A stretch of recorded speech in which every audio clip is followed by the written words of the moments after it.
Assalamualaikum warahmatullahi wabarakatuh. Bismillahirrahmanirrahim. Alhamdulillahi hamdan kathiran tayyiban mubarakan fihi kama yanbaghi li jalali wajhikal karim wa li azimi sultanik. Allahumma salli ala sayyidina Muhammadin abdika wa rasulika nabiyil ummi wa ala alihi wa sahbihi wa sallim. Na'udzu bi kalimatillahi tammati min syarri ma khalaq. Bismillahilladzi la yadurru ma'a ismihi syai'un fil ardi wala fis sama' wa huwas samiul alim. Allahumma idfa 'anna al-waba wal ghala wal riba waz zina wal mihan wasu'al fitan. Ma dhahara minha wa ma batan an baladina hadha khasatan wa an sa'iril biladil muslimina 'amatan ya rabbal alamin. Nawaitu ta'alluma wa ta'lim wa tadhakkura wa tadhkir wa naf'a wal intifa' wal ifadah wal istifadah wal hatha 'ala tamassuki bi kitabillah wa sunnati rasulih wa du'a ilal huda wa dalalah 'alal khair ibtigha'a wajhillah wa mardatihi wa qurbihi wa thawabihi lillahi ta'ala. Allahumma barik lana fi Rajab wa Sya'ban wa balighna Ramadan. Ya Allah, berkatkan umur kami pada bulan Rajab, berkatkan umur kami pada bulan Sya'ban, panjangkan umur kami dapat bertemu dengan bulan Ramadan. Yang hormati para pegawai serta sukarelawan Masjid Negeri Sultan Ahmad I Kuantan. Seterusnya tuan-tuan guru, para alim ulama, para habaib, para pecinta ilmu, moga-moga dirahmati Allah sekalian. Alhamdulillah kembali bertemu di dalam program Minda Imam Besar yang dibawakan kepada kita oleh Pusat Kutipan Zakat, Majlis Agama Islam dan Adat Resam Melayu Pahang. Untuk musim ini kita menggunakan sebuah kitab iaitu Al-Wasiyah bi Ba'di Sunnah Shibhil Mansiyah ataupun terjemahannya 100 sunnah Rasul sallallahu alaihi wasallam yang dilupakan. Buku ini dikarang tahun 2005. Susunan Dr. Haifa binti Nasir bin Abdullah Ar-Rashid, Profesor Madya di Jabatan Akidah dan Doktrin Kontemporari di Fakulti Usuluddin, Universiti Islam Imam Muhammad Ibn Saud di Riyadh. Dan buku ini ada 18 bab yang disusun mengikut kategori yang berbeza. Kita masih lagi dalam bab yang kelima, iaitu pelbagai sunnah yang berkaitan dengan solat.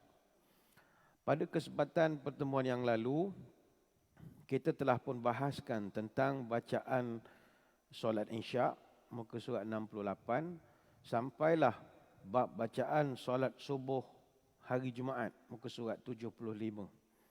Yang mana kita dah simpulkan pada pertemuan lalu, pada pagi Jumaat semua imam kita harap dapat menimbangkan dua sunnah yang sangat mustahak untuk solat subuh berjemaah hari Jumaat. Sunnah yang pertama, membaca surah sejadah. Ini sunnah Nabi SAW. Dan sunnah kedua adalah memerhatikan juga waktu pelaksanaan solat. Iaitu ada di kalangan kita kadang-kadang tidak cakna dengan kesulitan yang dihadapi oleh para jemaah kita. Seperti yang kita tahu, solat subuh sekarang ni agak lewat. Pukul 6.10, 6.11. Jadi, bagi orang yang bekerja, orang bersara, pencen, tak ada masalah, dia tak ada benda nak fikir. Orang bekerja, nak hantar anak sekolah, itu terkejar-kejar betul. Kalau 6.10 baru azan, kurang-kurang 6.20 baru nak qomat. Kalau kita pula baca terlampau panjang, sudah pasti 6.45, 6.50 baru habis, akan menyulitkan. Jadi seorang imam, dia perlu memahami dua sunnah ketika itu. Sejadah pun kita nak baca dan dalam masa yang sama menimbangkan kesulitan jemaah. Jadi ini kita dah bahaskan pada temuan lalu. Saya tidak berhajat untuk nak mengulang kembali.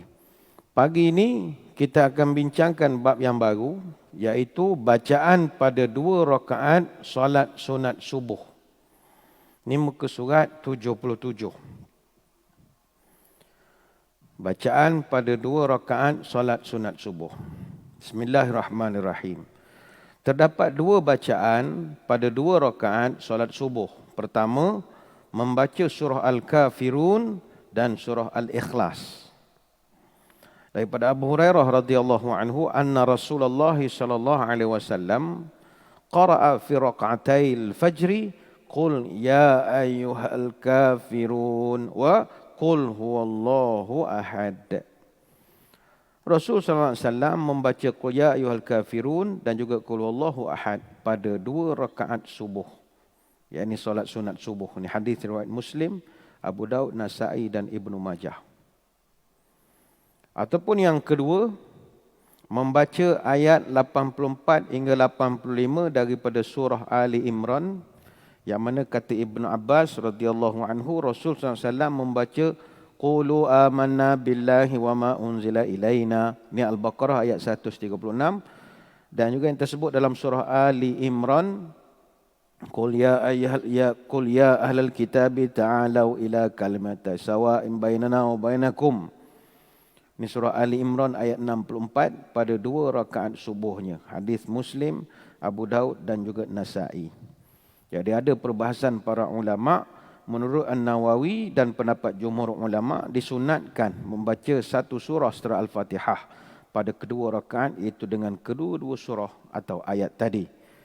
Adapun menurut Imam Malik dan sahabat, tidak ada bacaan selain Fatihah sahaja. Sebagian salaf pula berpendapat tidak ada bacaan sama sekali, sebagaimana yang disebutkan pada hadis-hadis ini. Bagaimanapun antara keduanya hanyalah terdapat perselisihan pendapat tetapi tidak bertentangan. Jadi tuan-tuan sekalian, pertama sekali bila menyebut dan menyentuh tentang solat sunat subuh, ini adalah antara solat sunat yang tidak pernah ditinggalkan oleh Nabi SAW. Nabi tak pernah absen melakukan solat sunat 2 rakaat sebelum subuh. Sebagaimana diceritakan oleh isterinya sendiri, iaitu Aisyah radhiyallahu anha, anna Nabi sallallahu alaihi wasallam kana la yad'u arba'an qabla adh-dhuhri wa rak'ataini qabla subhi. Nabi tidak pernah meninggalkan 4 rakaat sunat sebelum zuhur dan 2 rakaat sunat sebelum subuh. Hadis riwayat Bukhari, Nasa'i dan beberapa perawi yang lain. Apa sebab Nabi tak pernah tinggalkan? Bila Nabi tak pernah tinggalkan, maka kita kena usaha juga untuk buat. Kenapa Nabi tidak tinggalkan? Dia mudah, analoginya begini.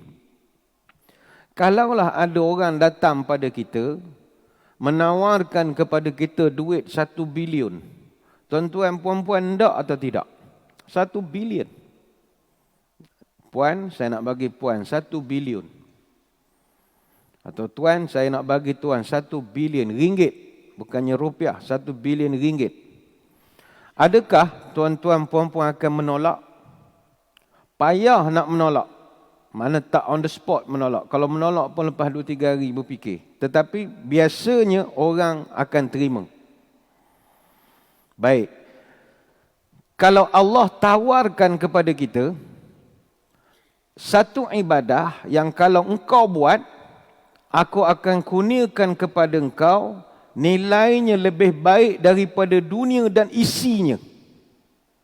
Adakah tuan-tuan puan-puan menerima? 1 bilion ringgit bagi kita sudah banyak. Tapi Nabi kata, raka'atal fajri khairun minad dunya wa ma fiha. 2 rakaat solat sunat subuh atau sunat fajar itu lebih baik daripada dunia dan seisinya. Hadis riwayat Imam Muslim.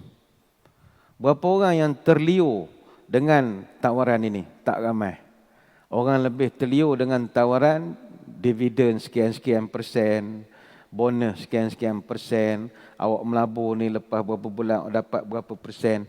Tapi ketika Nabi mengatakan Allah tawar, siapa buat solat sunat subuh 2 rakaat, aku beri dia lebih baik daripada dunia dan isinya. Jadi tak ada orang sambut. Yang sambutnya siapa? Nabi SAW. 2 rakaat sebelum solat fardu subuh. Yang kedua, barang perlu diingat. Bila kita nanti katalah tuan-tuan puan-puan dah pun semangat nak melakukan solat sunat subuh, tuan-tuan pun datanglah ke masjid. Maklum sajalah tangga kita dengan ruang solat ni jauh. Tengah berjalan ngeneng, qomat. Allahu Akbar, Allahu Akbar. Apakah tuan-tuan puan-puan kena buat? Tuan-tuan puan-puan hendaklah terus sembahyang subuh saja dengan imam. Jangan sembahyang sunat lagi. Oh, semalam ustaz beritahu, rugi tak buat sebab ni. Tak. Sebab kaedahnya adalah idza uqimatis salatu fala salata illal maktubatu.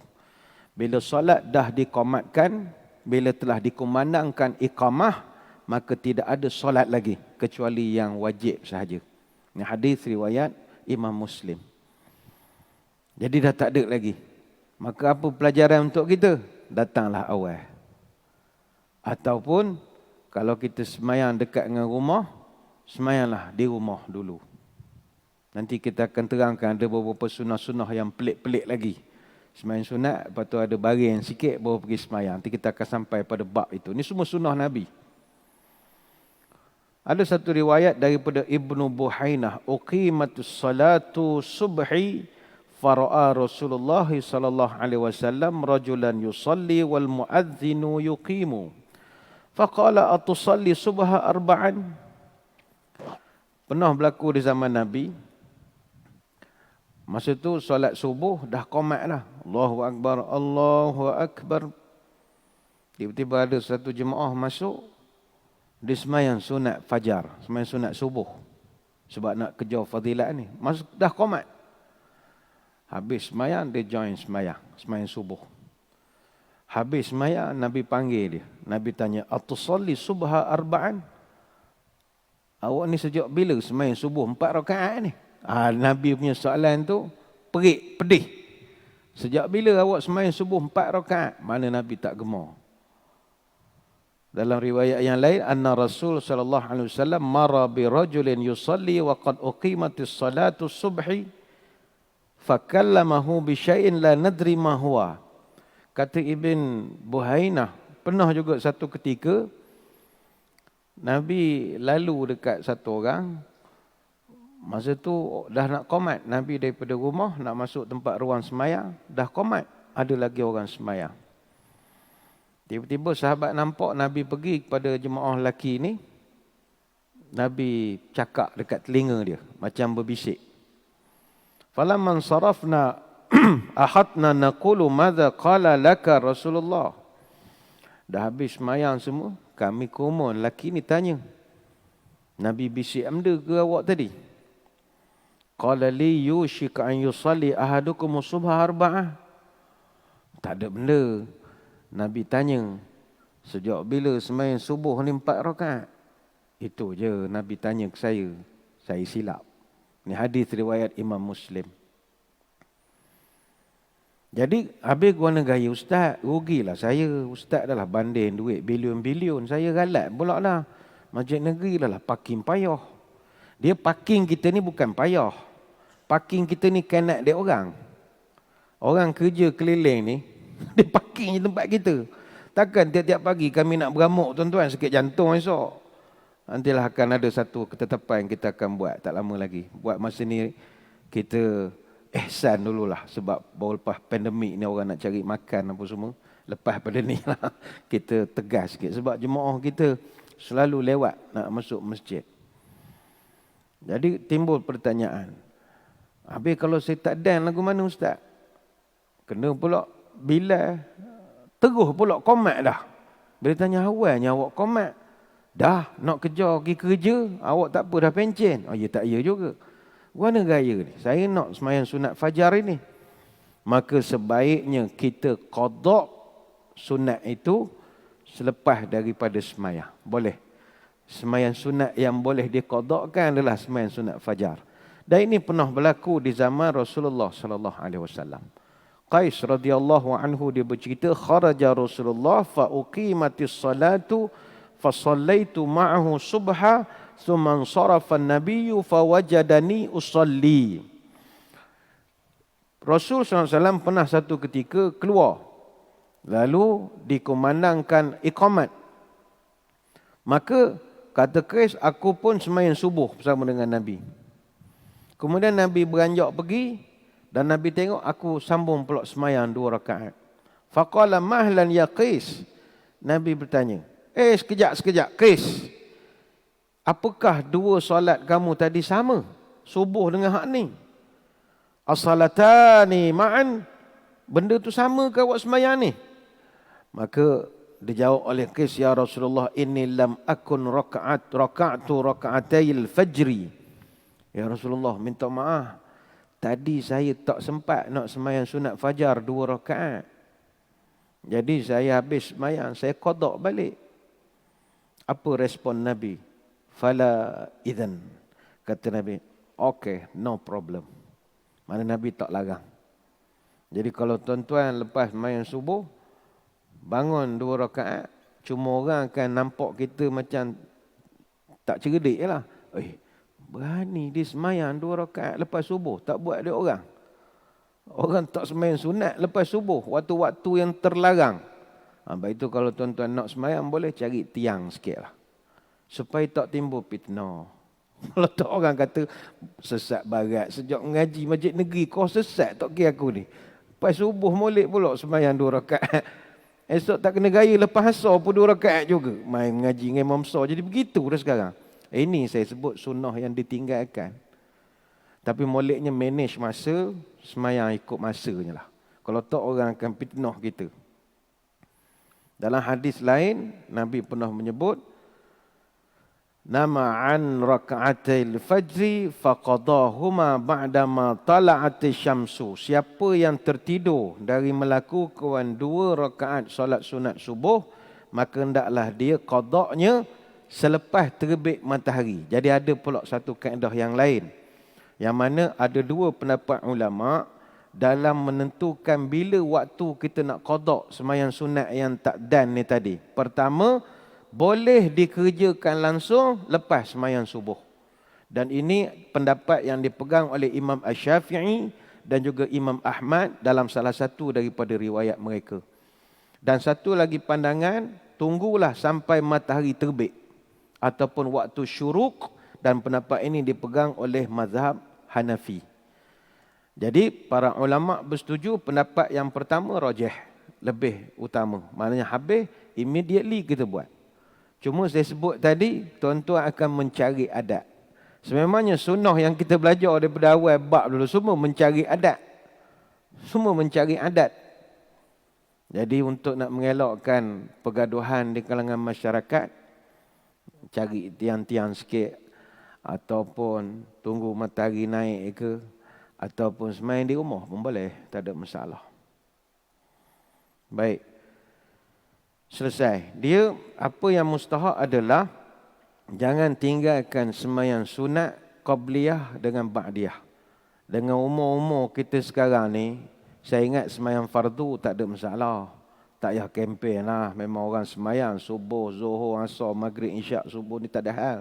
Cuma umur-umur kita sekarang ni, solat sunat rawatib ni agak culas sikit. Agak culas sedikit. Maka untuk peningkatan kualiti ibadah, tahajud ni benda yang susah. Orang nak tahajud ni kena terkejut dulu baru tahajud. Terpilih. Puan-puan nak tahajud bukan senang. Dengan suami lagi kerenah macam-macam, leceh. Tapi solat sunat rawatib ini, saya ingat kita dah masuk Rejab, masuk Syaban ni dah kena disiplin sembahyang sunat qabliyah, ba'diyah. Zaman muda tak apalah, jarang buat. Mana orang komat terus sembahyang je. Sekarang dah kena jaga qabliyah, ba'diyah. Dia para ulama mengatakan jenis-jenis solat sunat qabliyah, ba'diyah ni ada 2. Satu, solat sunat qabliyah dan ba'diyah yang sangat dianjurkan, ada. Dan ada yang tak berapa dianjurkan. Maknanya buat boleh, tak buat pun tak apa. Tapi ada yang muakkadah, sangat-sangat dianjurkan, tapi tak jadi wajib je lagi. Ni sunat yang tinggi, kualiti paling tinggi. Kata para ulama, sunat qabliyah dan ba'diyah yang muakkadah ni ada 10 rakaat. Pertama, 2 rakaat sebelum zuhur, 2 rakaat lepas zuhur. Ini kalau boleh, jangan tinggal. Kemudian 2 rakaat selepas maghrib. Kemudian 2 rakaat lepas isyak. Dan kemudian 2 rakaat sebelum subuh. Jangan tinggal. Dan dia 10 rakaat ini yang dianjurkan oleh sebahagian besar ulama ini, mereka berlandaskan kepada hadis daripada Ibnu Umar radhiyallahu anhuma, hafiztu minan nabi sallallahu alaihi wasallam ashra raka'ataini qabla zuhri wa raka'ataini ba'daha wa raka'ataini ba'da al-maghrib fi baitihi wa raka'ataini ba'da al-isya fi baitihi wa raka'ataini qabla salati subhi. Kata Ibnu Umar, aku hafal betul. Nabi ajar pada aku sembahyang sunat 10 rakaat dan aku tak tinggalkan. Iaitu 2 rakaat sebelum zuhur, 2 rakaat lepas zuhur, 2 rakaat lepas maghrib. Tapi fi baitih, 2 rakaat lepas maghrib di rumah. Ini payahlah kita sebab kita lepas maghrib ada kuliah macam-macam. Nak balik, yalah, siapa rumah dekat untung lah. Yang habis main maghrib, doa-doa habis korang. Keluar masjid, balik rumah je main sunat ba'diyah. Datang pula dengar ceramah. Ini memang ahli surga lah kalau begini. Memang dia follow betul. Kemudian 2 rakaat lepas isyak. Juga di rumah. Boleh tak buat di masjid? Boleh. Ni cerita sunnah yang orang dah tak buat. Kalau ikut Nabi, sebab Nabi, kita pergi Madinah, kita faham. Rumah dia dengan masjid, selang sepintu begitu je. Jadi Nabi habis main isyak, semayang di rumah. Rumah dia itulah masjidnya. Kita, gia 5 juga nak sampai ke rumah. Terpulang pada kebijaksanaan. Hadatsatni Hafsah annahu kana idza azzana al-muadzinu wa ta'ala al-fajr shalla raka'atain. Juga Hafsah, salah seorang isteri Nabi juga mengatakan benda yang sama. Ni hadis riwayat Imam Bukhari. Cuma Imam Abu Hanifah dia menambahkan bahawa solat sebelum zuhur bukannya 2 rakaat, tetapi 4 rakaat. Ada pertambahan. Sehingga kita total jadi 12 rakaat, bukannya 10. Dalil yang dia pegang hadis daripada Aisyah radhiyallahu anha. Mana semua ni ada dalil. Man sabara ala 12 raka'atan minas sunnah, banallahu azza wa jalla lahu baitan fil jannah. Siapa-siapa yang semayang sunat 12 rakaat tiap-tiap hari, Allah janji akan bangunkan untuk dia sebuah rumah dalam syurga. Iaitu, kata Nabi, 4 rakaat sebelum zuhur, 2 rakaat selepas zuhur, 2 rakaat lepas maghrib, 2 rakaat lepas isyak, dan 2 rakaat sebelum subuh. Hadis riwayat An-Nasa'i. Jadi untuk tuan-tuan yang bertenaga, sihat, makan jamu banyak, makan vitamin banyak, mampu lah. Lepas azan zuhur, 4 rakaat dulu. Oh, ini gagah betul. Sebab kan zuhur 4 rakaat lagi. Lepas zuhur kan 2 rakaat lagi. Memang ahli ibadah. Tapi kalau tak mampu, ambil yang 10 rakaat sehari. 2 sebelum, 4 dan 2 selepas. Penat memang penat. Tapi biarlah penat di dunia. Esok dalam kubur kita berehat. Orang lain dia berehat di dunia. Dalam kubur parak dia nak jawab itu ini leceh. Bila nak tidur tak tahu. Kita esok dalam kubur rehat. InsyaAllah. Cuma penat di sini saja. Memang penat lah. Nak dapat surga ni susah. Ini sembahyang sunat muakkadah yang sangat dituntut. Tapi ada juga solat sunat ba'diyah qabliyah yang sifatnya biasa-biasa saja.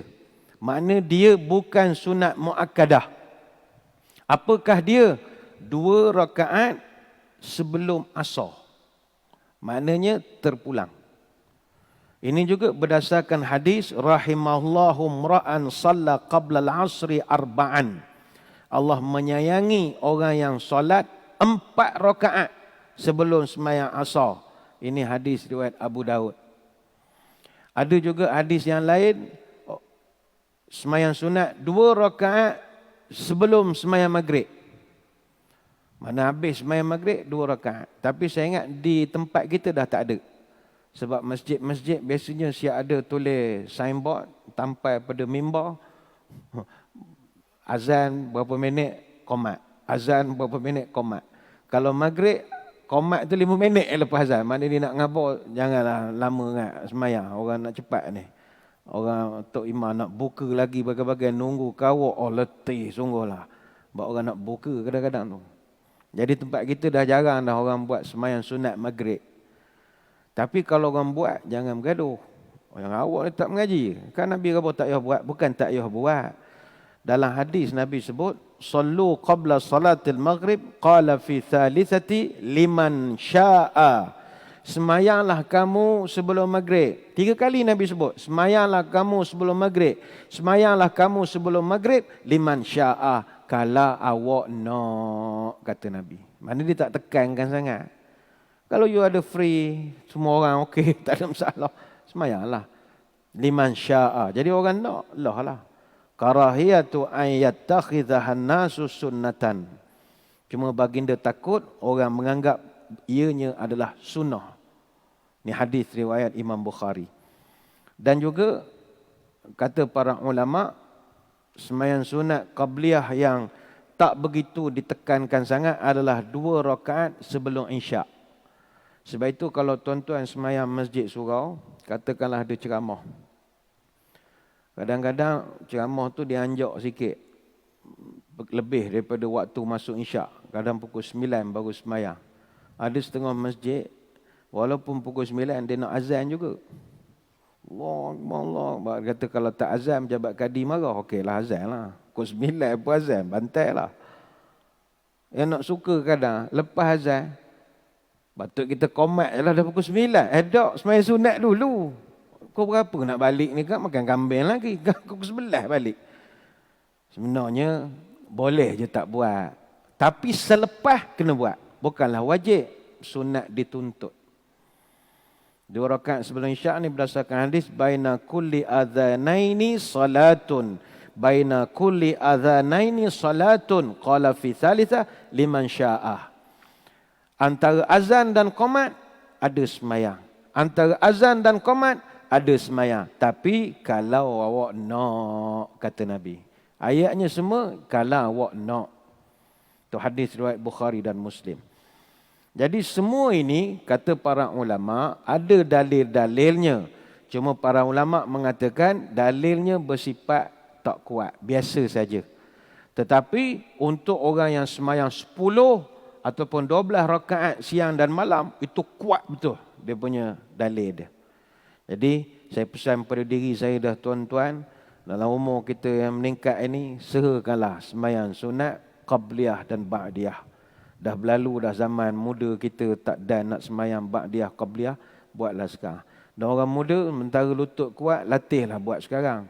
Janganlah macam kami ini dah nak pencen baru buat, tak kuat dah. Jadi buatkan jugalah. Ini untuk kita nak dapat nikmat di alam barzah, di alam kubur nanti, biarlah susah sikit di dunia. Baik. Tadi dalam muka surat 78 ada diberikan pendapat Imam An-Nawawi tentang bacaan di dalam sembahyang sunat qabliyah, ba'diyah dan sebagainya lagi. Jadi untuk tuan-tuan nak mudah, baca sajalah surah Al-Kafirun dan juga surah Al-Ikhlas. Mudah saja. Cuma adalah perbahasan Nabi rakaat pertama baca surah Al-Baqarah ayat 136. Rakaat yang kedua membaca Ali Imran ayat 64. Ini terpulang. Kalau mampu nak menghafal, menghafallah. Tapi ada setengah mazhab macam Imam Malik mengatakan pada Fatihah ya. Nabi Fatihah rukuk ya. Jadi macam kita mazhab Syafi'i apa semua membaca surah, bacalah apa surah pun selepas daripada rakaat daripada Fatihah itu. Jadi amalkanlah. Selesai ya. Baik, seterusnya kita masuk satu bab yang saya ingat ni jarang-jarang kita membincangkan bab ini pada muka surat 79. Tapi saya ingat tuan-tuan akan suka buat benda ini. 79. Berbaring dengan mengiring pada pinggang sebelah kanan selepas solat sunat subuh. Solat sunat fajar. Oh ni Memang saya ingat tak berjumpa dah orang buat begini. Maknanya Nabi kita, dia ada satu tabiat. Habis sembahyang sunat fajar, sementara nunggu qomat, baring dulu. Tapi bukan baring berkeruh dak. Ngereng. Boleh buat dalam masjid tak? Ini kita akan bahagian nyentang dia dengar pagi ni. Buat solat esok. Kita baring ramai macam dugong penuh gitu. Adalah kaedah dia. Ada kaedah dia. Kita tengok di sini.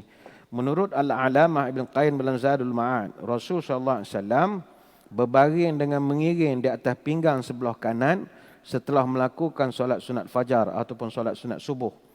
Keterangan ini diperkuatkan dengan hadis daripada Aisyah radhiyallahu anha, kana Nabi sallallahu alaihi wasallam idza shalla raka'atil fajri idtaja'a ala shiqqatil ayman. Nabi kalau selesai solat 2 rakaat fajar atau 2 rakaat qabliyah subuh, baginda berbaring dengan mengirim pada pinggang kanannya. Hadis Bukhari, Muslim, Abu Daud, Ibn Majah dan Imam Ahmad. Itu juga masih dari Aisyah, anna Nabi SAW kana idza shalla sunnatul fajri fa in kuntu mustayqizatan haddatsani wa illa tataja'a hatta yu'dzana bis salati. Bila Nabi selesai solat sunat fajar atau solat sunat subuh, jika aku telah bangun, baginda mengajak aku berborok. Nabi, kalau aku dah bangun, dia ajak aku borok. Kalau tidak, dia akan baring sehinggalah azan berkumandang untuk mengerjakan solat subuh. Azan ni mungkin qomat lah berkumandang untuk manggil sembahyang subuh. Hadis Bukhari, Muslim dan Abu Daud. Keterangan Nabi berbaring ini terdapat dalam kitab Zadul Ma'ad dan seterusnya. Jadi kesimpulannya, menurut Ibn Qayyim, cara berbaring Nabi adalah dengan mengiring di atas pinggang kanannya. Cara ini mempunyai rahsia atau hikmah tersendiri, iaitu supaya kita tidak terlena dengan nyenyak. Ini kerana jantung kita tergantung di sebelah kiri tubuh. Jika kita tidur dengan mengiring di atas bahagian kiri tubuh, nescaya kita tidur nyenyak, yang memungkinkan kita terlepas solat. Sebab hati dalam posisi selesa menjadikan tidur kita nyenyak. Oleh itu dengan tidur dan mengiring pada pinggang sebelah kanan, hati menggantung. Dan tidur kita tidak nyenyak kerana posisi hati yang kurang selesa. Jadi tuan-tuan sekalian, biasanya bagi kita lepas daripada azan subuh, Allahu Akbar, habis kita pun bangunlah sembahyang sunat qabliyah ataupun sembahyang sunat fajar. Biasa tuan-tuan habis daripada sembahyang sunat fajar, apa tuan-tuan buat? Biasa kita berzikirlah. Subhanallah. Sementara nunggu qomat, Allah. Ada juga baca Quran. Danlah dia capai Quran, baca sekejap, buka pada telefon. Rupanya ada amalan yang dianjurkan pada kita sewaktu kita menunggu selang-selang masa menunggu azan qomat dikumandangkan. Amalan itu ialah tidur dengan mengiring ke kanan. Sebab itu dalam Riyadhus Salihin, karya Imam An-Nawawi dalam kitab Al-Fadail, dia buat satu bab, babus istihbabil idtija'i ba'da rak'atil fajri ala jambihil ayman wal hathi alaihi sawa'un kana tahajjada bil-laili am la. Bab ke-198, berbaring selepas 2 rakaat qabliyah subuh dengan sisi tubuh sebelah kanan. Sama ada kita bersembahyang tahajud atau tidak sebelumnya. Jadi dia kalau ikut asalnya, orang yang dibenarkan untuk mengiring ni orang yang buat tahajud. Mana jenis bangun pukul 3 pagi. Pukul 3, 4 pagi, dia dah semayang banyak dah. Semayang. Lepas tu azan. Semayang sunat. Jadi baringlah sekejap. Dia dah semayang daripada pukul 3. Kita bangun pukul 6, takkan nak melunjur lagi. Melunjur juga. Benda penat. Tak tahu benda penat. Tapi boleh buat. Nak itibak sunnah. Nak ngikut sunnah Nabi. Cuma mengiring ni perlu jelas. Saya takutkan orang tengok video main potong separuh-separuh. Dia kata kau sesat dah masjid negeri ni. Makin pelik-pelik lah. Suruh kasut lah bagai-bagai. suruh sembahyang zuhur baca kuat tak betul dah Imam Sor. Mengiring ni dia tidak wajib. Tidak wajib. Sebab maksud saya mengiring ni bukanlah mesti dalam keadaan mengiring. Sebab Nabi SAW juga pernah didapati baring betul. Pernah. Ada satu riwayat kata para sahabat, kata Abdullah bin Zain al-Mazini radhiyallahu anhu, ra'a Rasulullah sallallahu alaihi wasallam mustalqiyan fil masjidi wadi'an ihda rijlaihi 'ala al-ukhra. Saya pernah tengok Nabi baring terlentang dalam masjid. Ketika itu saya tengok Nabi letak satu kaki atas satu kaki lagi. Ini hadis riwayat Bukhari dan Muslim. Cuma yang banyaknya adalah mengiring. Cuma perkara ini menjadi khilaf di kalangan para ulama, sama ada ianya adalah sunnah yang utama ataupun tidak. Kalau kita tengok keterangan daripada kitab-kitab para ulama Syafi'iyah menyebutkan bahawa disunatkan berbaring pada rusuk kanan selepas sembahyang sunat fajar dan perlulah menunaikan solat sunat itu pada awal waktu, bukan dah terlampau lewat. Selain itu juga seboleh-bolehnya tidak ditinggalkan mengiring atau berbaring ini. Jika tidak, engkau pisahkanlah antara solat sunat fajar dengan solat fardu tu nanti, sembahyang subuh, dengan bercakap atau beralih tempat atau seumpama dengannya. Ini dalam kitab Al-Mu'tamad. Ini semua dalam fiqh Syafi'i. Cuma kalau tanya pendapat saya lebih menasihatkan agar perbuatan ini dilakukan di rumah. Atas sebab kita jangka menimbulkan gangguan kepada jemaah yang datang ke masjid. Walaupun tuan-tuan betul, tapi legally right, morally wrong. Jadi pelik. Kita dalam masjid lunjur kaki pun orang pelik dah. Ngapa melunjur kaki? Kita lenguh. Apatah lagi baring. Hai, dipozim pula dalam masjid. Orang akan fitnah kita. Dalam masjid kita ni dah ramai orang gila. Mungkin ramai pula dah orang gila sekarang ni. Pas seorang-seorang orang gila. Saya kira ada 99 dah orang gila datang masjid ni. Tambah pula lagi esok subuh bagi mengiring kepoi. Ini baru punya gila ni. Orang tak faham. Jadi saya mencadangkan benda ini, tuan-tuan buatlah di rumah. Kalau rumah kita sebelah masjid, masalah jemaah kita ini, rumahnya jauh-jauh. Caranya mudah, lepas sembahyang, kita ringkas, kita baring saja. Tapi seeloknya dilakukan oleh orang yang telah menunaikan sembahyang malam. Itu yang paling afdalnya, sepatutnya. Nabi itu dia mengiring sebab dia dah sembahyang pada pukul 3-4 pagi. Jadi kalau kita kebetulan dah sembahyang daripada pukul 3, sembahyang macam-macam, main hajat, anak nak periksa SPM apa semua. Terus masuk subuh. Subuh dah. Sembahyang dulu. Sunat, baring sekejap. Allahu Akbar, Allahu Akbar. Orang dah qomat. Gilah sembahyang. Itu kaedahnya. Timbul pertanyaan. Habis Ustaz, kalau saya tak ada nak buat. Bukan tak nak buat, takut fitnah. Bukan saya baring, entah kapek kan pelik pula AJK masjid. Apa kaedah agama mengajar? Kalau tidak memungkinkan kita untuk duduk mengiring atau berbaring kerana kita khawatiri mengganggu orang lain, maka sebagai gantinya adalah kita dianjurkan untuk berpindah tempat sembahyang. Ataupun, katalah kalau pindah pun dah penuh sangat, berbicaralah dengan orang lain, cakap. Putuskan tempat kita. Perkara ini disebutkan oleh Habib Abdul Rahman dalam kitab Bughyatul Mustarsyidin.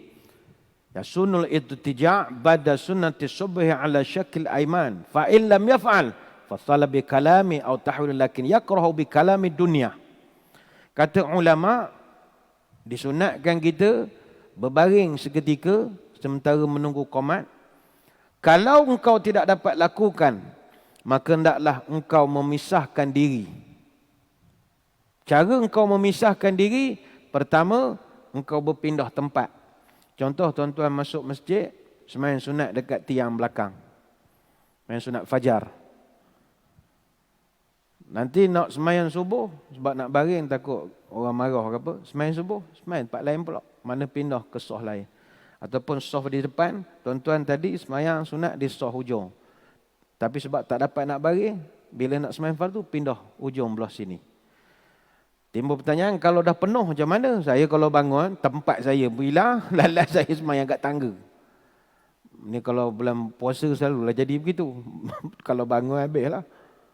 Jadi caranya adalah tegur je jemaah sebelah. Guna gamak. Beres. Rumah hujan. Dia pun pelik. Kan kau jiran aku takkan kau tak tahu hujan tak hujan. Sahaja nak borok. Sahaja nak borok. Tetapi yakrahu bi kalami dunia. Jangan borok hai dunia sangat. Macam mana saham? Okey, naik. Nanya saham. Biar tak handsome janji kaya ke, cerita saham siang malam. Saham okey pagi ni. Janganlah cerita dunia sangat. Cerita cuaca gitu-gitulah. Kenapakah Nabi tidur mengiring? Oh, ini ada banyak kajian dia buat, tuan-tuan. Tidur mengiring ni kajian daripada National Sleep Foundation. Tidur mengiring adalah tidur yang paling terkenal di kalangan manusia seluruh dunia. 57% manusia selesa tidur mengiring. Mungkin tuan-tuan puan-puan termasuk sebahagian daripada 57% itu.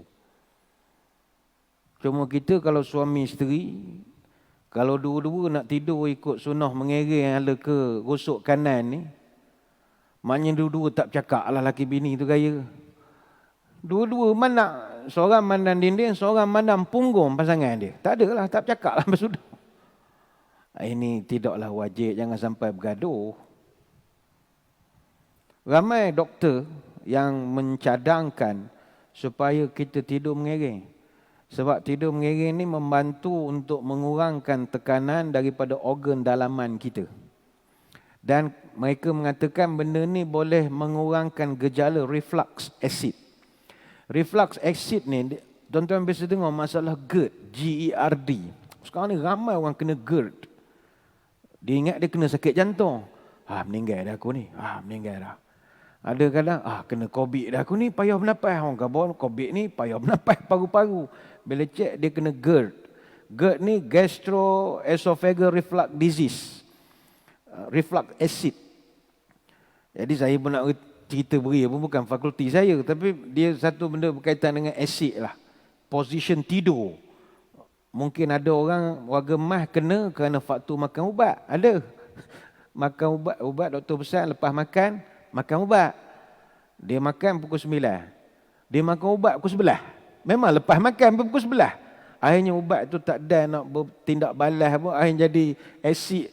Dia tidur. Meninggal dah aku malam ni. Meninggal dah aku malam ni. Rupanya dia kena GERD.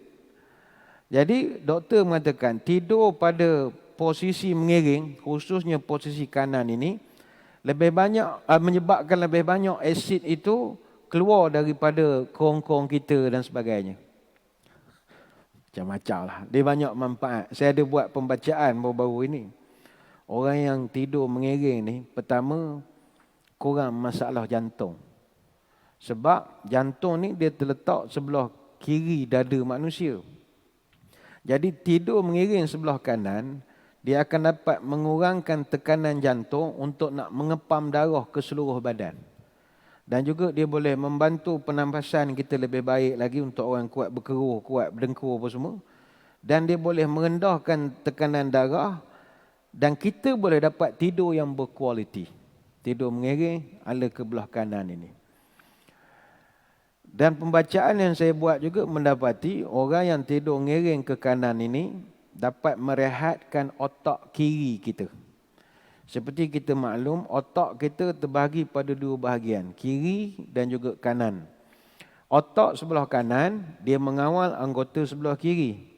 Manakala otak sebelah kiri, dia mengawal anggota kita yang di sebelah kanan.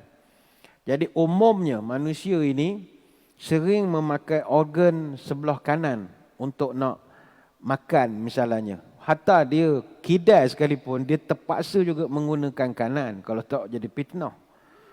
Jadi otak kiri menyebabkan dia jadi banyak bekerja. Jadi apabila kita tidur di sebelah kanan, otak sebelah kiri akan dapat berehat secukupnya. Sebelum pagi besok, dia terpaksa bekerja lebih kuat daripada otak sebelah kanan. Sebab banyak kita gunakan aktiviti tangan kanan. Walaupun kita kidal. Untuk nak dapat keberkatan memang guna kanan. Dan yang ketiga, tulisan tu mengatakan orang yang tidur mengiring kanan ini mempercepatkan sistem pencernaan untuk proses buang air besar. Sebab dengan tidur mengiring ke kanan, usus besar sampailah ke bahagian dubur manusia, dia akan mudah penuh. Dia macam nurun, galuh atas tu dia turun ke bawah. Jadi sudah penuh, pagi esok dia akan mudah untuk nak membuang air besar. Kalau kita seorang yang selalu sembelit misalnya, ataupun susah nak buang air besar, maka salah satu cadangan yang diberikan adalah tidur sebelah kanan, mengiring sebelah kanan. Dan kena ingat, orang yang tak buang air besar ini, kalau dah berhari-hari, boleh jadi penyakit. Sebab itu jangan bangga sangat. Kau ada 5 hari dah tak buang air. Jangan bangga. Something wrong. Something wrong.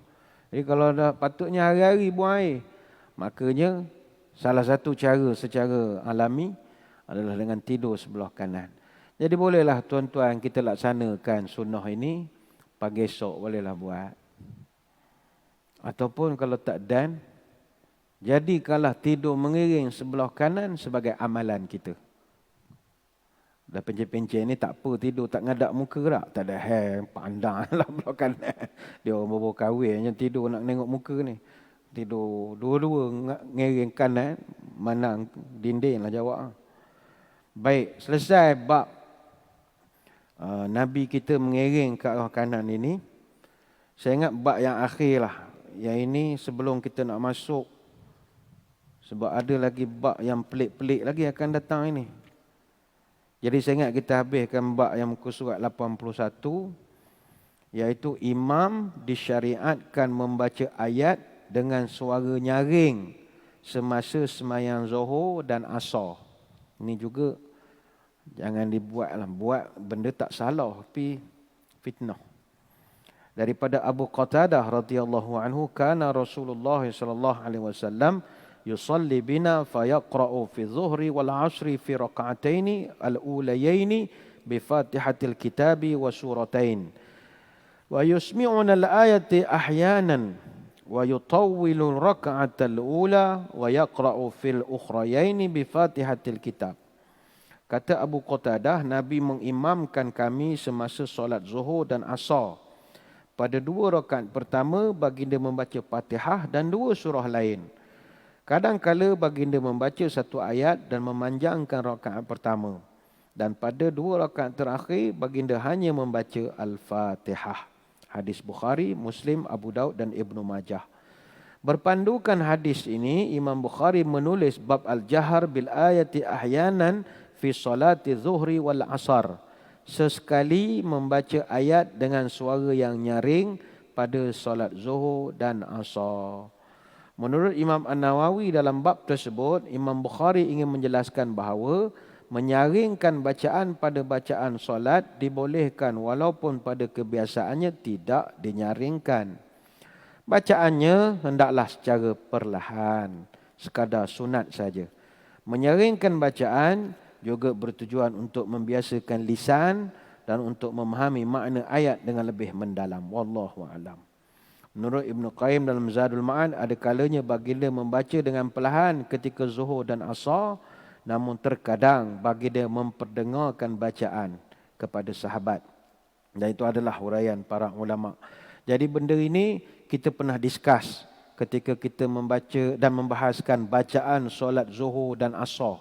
Muka surat 57 yang lalu, huraian hadis yang ke-7, yang mana dalam hadis disebutkan kana Rasul sallallahu alaihi wasallam yusalli bina fayaqra'u fi dhuhri wal 'ashri fi rak'atayn al-ulayain bi Fatihatil Kitab wa suratain.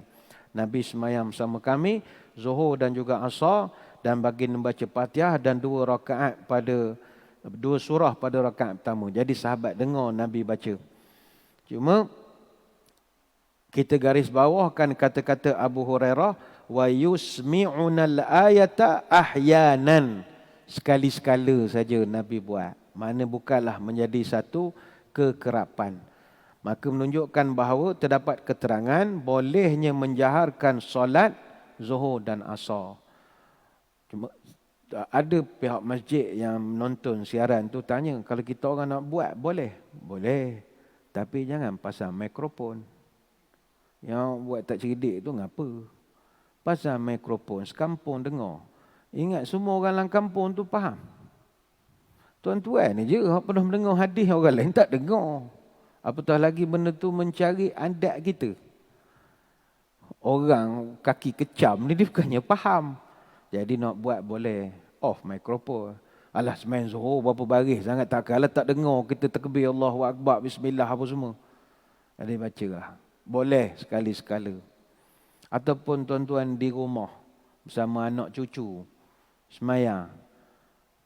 Baca Fatihah kuat sikit, bukanlah suruh mengilai-ngilai tinggi-tinggi suara, tak.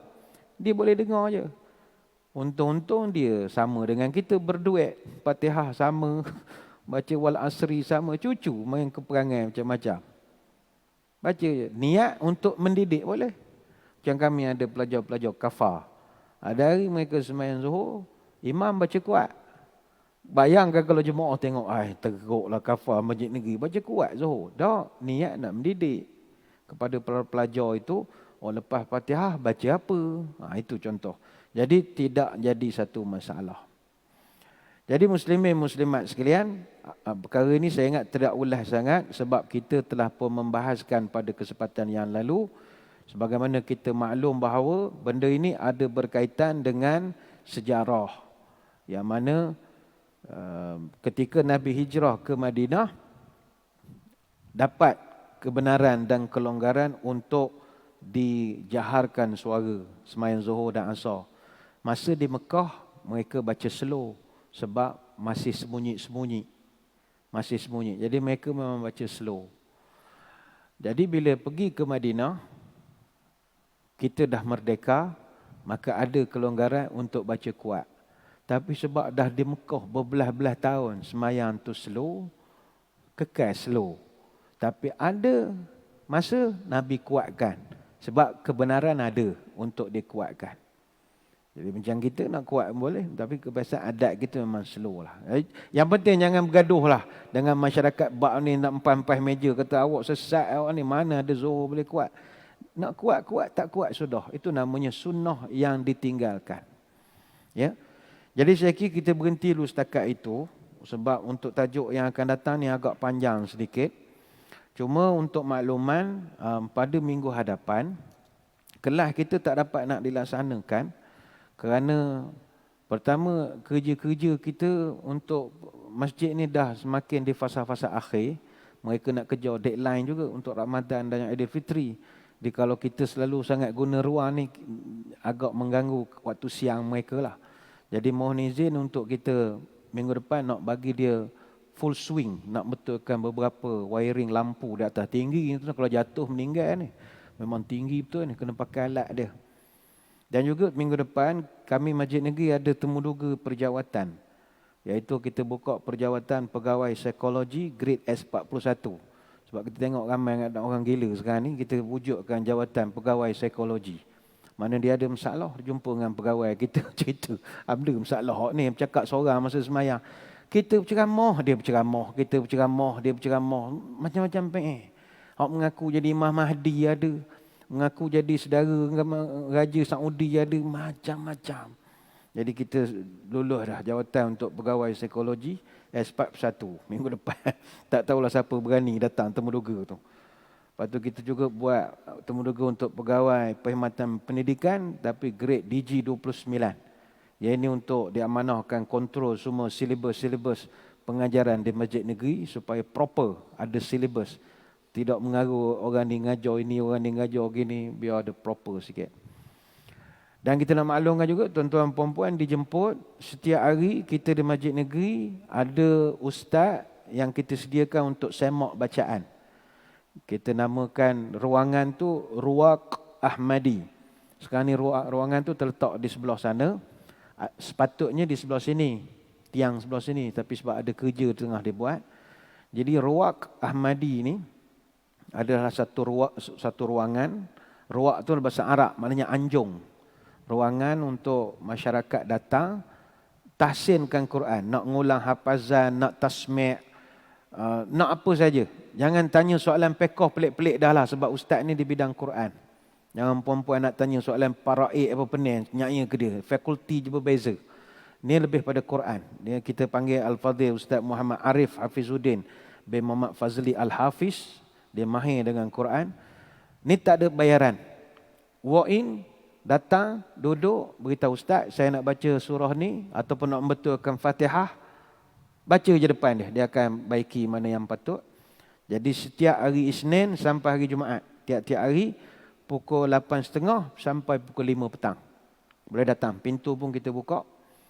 Cuma kita rehat 12.30 sampai pukul 2 sebab ustaz tu nak lunch, nak semain Zuhur apa semua. Jadi puan-puan tuan-tuan dijemput datang. Tak ada bayaran dikenakan. Cuma sila jaga keselamatan sebab kerja-kerja masih berjalan. Masih berjalan. Dan yang ketiga, untuk kita nak mengajak juga ni nak berkongsi kegembiraan pada pagi esok. Kita ada khatam subuh. Pagi esok semain subuh kita alhamdulillah khatam 30 juzuk. Setelah hampir 2 tahun kita semayang. Patutnya 8 bulan je boleh khatam, tapi entang Encik Covid ni habis kita tutup masjid berapa lama. Jadi hampir 2 tahun kita. Tapi alhamdulillah. Jadi walaupun tuan-tuan puan-puan ada yang tak adalah komit daripada awal, tebuk-tebuk, okeylah. Datang esok kita kongsi kegembiraan sejarah hidup kita, dapat khatamkan 30 juzuk menerusi solat subuh. Jadi pagi esok kita jemput datang beramai-ramai. Saya kira sekadar itu saja sembang-sembang pada kesempatan pagi ini. Terima kasih atas kehadiran. Mohon maaf sebarang kekurangan. Bertemu lagi pada lain-lain kesempatan. Sebelum berpisah, marilah kita bentuk tangan berdoa. Moga majlis diberkati ilahi. A'udzubillahi minasyaitonirrajim. Bismillahirrahmanirrahim. Allahumma salli wa sallim ala Sayyidina Muhammadin salatan tukhrijuna biha min zulumatil wahmi. Allahumma in kana rizkina fis samai fa anzilhu wa in kana fil ardi fa akhrijhu.